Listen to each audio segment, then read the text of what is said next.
Hey, it's been a while. I haven't recorded one of these in probably 18 months or close to 2 years. So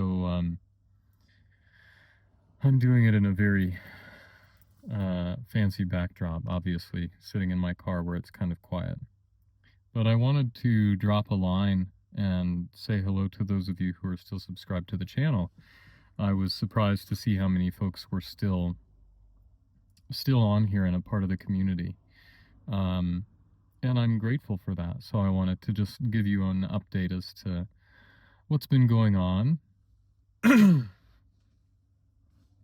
and where things are now, and kind of check in.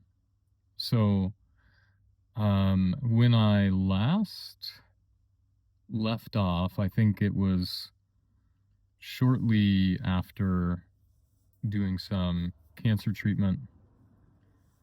I had been diagnosed with melanoma for the second time in about 5 years, and was in the process of having a bunch of surgeries for that. Thankfully, my prognosis was pretty good. It hadn't gotten too deep. So we did a bunch of cutting, and we're going to call it good. And a little under a year later, we found another tumor that was deeper than the first one. So I had more surgeries. And because that was the third time in just over 5 years, I got sent to oncology and did all kinds of scans and kind of trying to figure out what was going on. I did genetic testing. Some of the scans came back and initially looked really scary, and later on kind of looked a bit more benign. So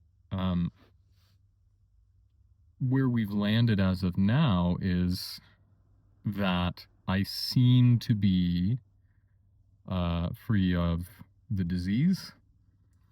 I'm due for another lung scan this coming month.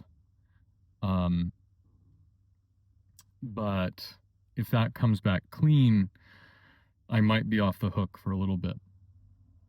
So while all of that was happening,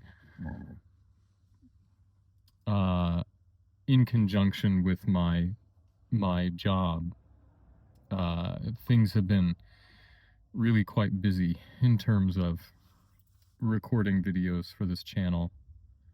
As many of you know, I also have a daughter who's little. She's finishing up kindergarten, which doesn't seem possible. And I think the other thing that happened is when it was very obvious that this sort of issue or question of meeting my own death or meeting my own mortality was going to be persistent and recurrent. I mean, two cancer diagnoses in less than a year of one another. Finding two separate tumors when you think you're in the clear, it kind of forced the issue. And so it was really necessary to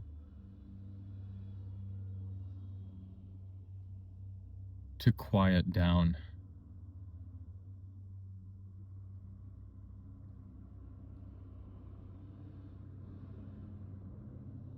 And to listen to what I was supposed to be learning through the experience.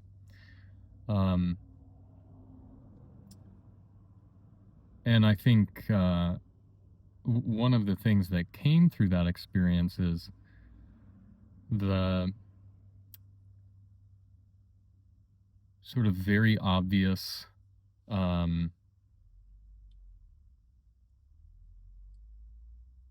both still point and perpetual motion that existence is.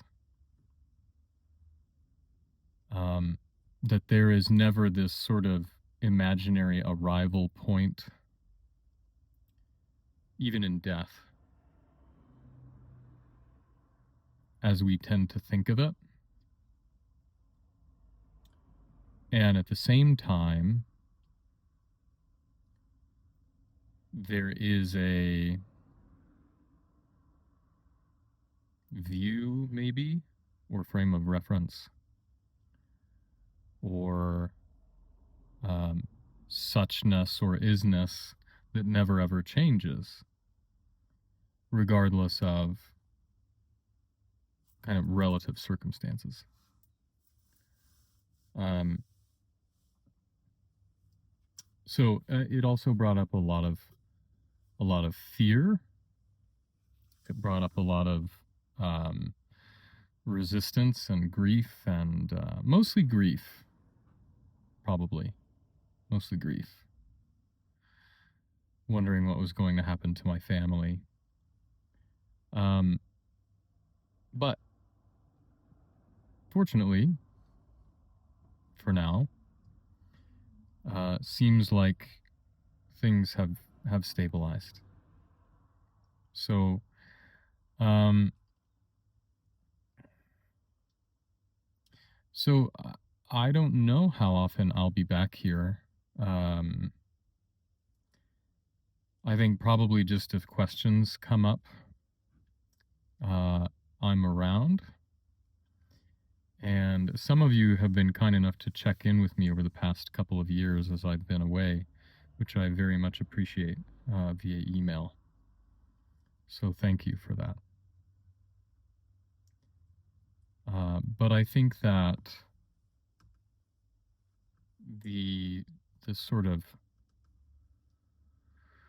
focus or direction or um,